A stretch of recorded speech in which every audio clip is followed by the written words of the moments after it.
ஆகாஷ்வாணி மதுரை. எனைத்தானும் நல்லவை கேட்க வழங்குகிறார் முனைவர் வி தேனப்பன் அவர்கள்.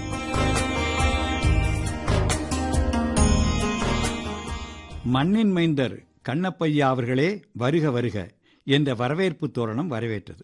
சொந்த கிராமத்திலிருந்து வெளிநாட்டுக்கு வேலைக்கு சென்று கண்ணப்பன் 15 ஆண்டுகள் கழித்து இன்றைக்குத்தான் திரும்ப வருகிறார்.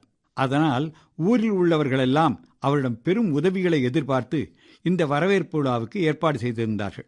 விழா கோலாகலமாக தொடங்கியது. உள்ளூர் தமிழாசிரியர் இளங்கோவன் பல திருக்குறள்களை சொல்லி கண்ணப்பன் அவர்களை புகழ்ந்தார். கண்ணப்ப நாயனாருடைய கதையையும் சொல்லி நீங்கள் உதவ வேண்டும் என்று கேட்டுக்கொண்டார். கண்ணப்பன் எழுந்து, என்னென்ன உதவிகள் நீங்க நம்ம ஊருக்கு செய்யணும்னு நினைக்கிறீங்க என்று கேட்டார். நல்ல பள்ளிக்கூடம் ஒன்று, ஒரு தொழிற்சாலை ஒன்று வேணும்யா என்று கேட்டார்கள். இவை இரண்டுக்கும் எவ்வளவு பணம் தேவைப்படும், ஏதாவது திட்டம் வச்சிருக்கீங்களா என்று கேட்டார். இன்று வரை 60 முறை இரத்த தானம் செய்த ரத்தினம் எழுந்தார். அதற்கான வரைபடத்தையும் திட்ட மதிப்பீட்டையும் எடுத்து காட்டினார். உள்ளூர் கோயில் அருகில் தண்ணீர் பந்தல் நடத்துகின்ற தண்டாயுதபாணியும் மகளிர் உதவிக்குழு மூலம் உடல் உறுப்புகளையெல்லாம் பிறருக்கு தானமாக வழங்கக்கூடிய மங்கையர்கரசியும் கூடவே எழுந்தார்கள். அவர்கள் தங்களால் இயன்ற தொகையை தருகிறோம் என்று அவரிடம் முன்வந்து கூறினார்கள். ஈதல் இசைபட வாழ்தல் அது வல்லது ஊதியமில்லை உயிர்க்கு என்றார் வள்ளுவ பிறந்தகை.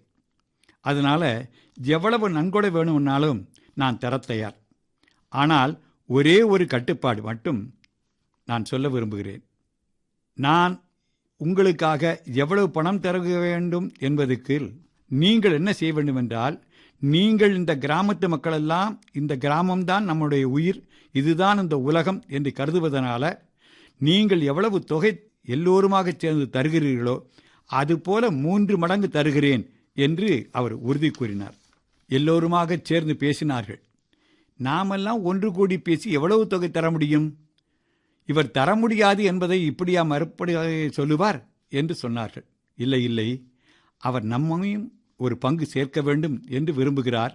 ஆனால் நான் 10,000 தருகிறேன், 20,000 தருகிறேன் என்று ஒவ்வொருவரும் தங்களுடைய பங்கை கொடுத்தார்கள். அதில் ஒன்றும் பெரிய தொகை சேர்ந்ததாக தெரியவில்லை. அதனால் உள்ளூர் தலைமை ஆசிரியர் சொன்னார், இங்கே இருக்கக்கூடிய இந்த பழைய பள்ளிக்கூடம் புதிதாக மாறணும் என்பதற்காக நான் என்னுடைய 1 மாத சம்பளத்தை தருகிறேன் என்று சொன்னார். உடனடியாக அந்த ஊரில் இருக்கக்கூடிய எல்லா ஆசிரியர்களும் தங்களுடைய பங்கையும் 1 மாத சம்பளம் தருவதாக சொன்னார்கள். கல்யாணம் செய்த பிறகும் ஒரே வாரத்தில் வெளிநாட்டுக்கு சென்று வேலை பார்க்கக்கூடிய வேலையாட்களுடைய மனைவிமார்கள் எல்லாம் சேர்ந்து நம்முடைய துன்பம் தீர வேண்டுமென்றால் இந்த ஊரில் ஒரு தொழிற்சாலை வேண்டும், எனவே நம் கணவர்மாருடைய 3 மாத சம்பளத்தை கொடுத்து விடுவோம் என்று உறுதி கூறினார்கள். இப்படியாக சேர்ந்த பணம் 40 லட்சம் சேர்ந்து விட்டது.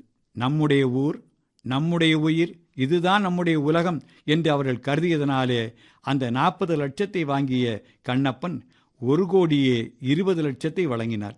இப்படித்தான் ஒவ்வொரு கிராமமும் தன்முயற்சியினாலே தன்னிறைவு பெற வேண்டும், நாம் நகரமாக மாற வேண்டும் என்று அவர் கூறியதை கேட்டு அனைவரும் கைதட்டி ஆரவாரம் செய்து வாழ்த்தினார்கள்.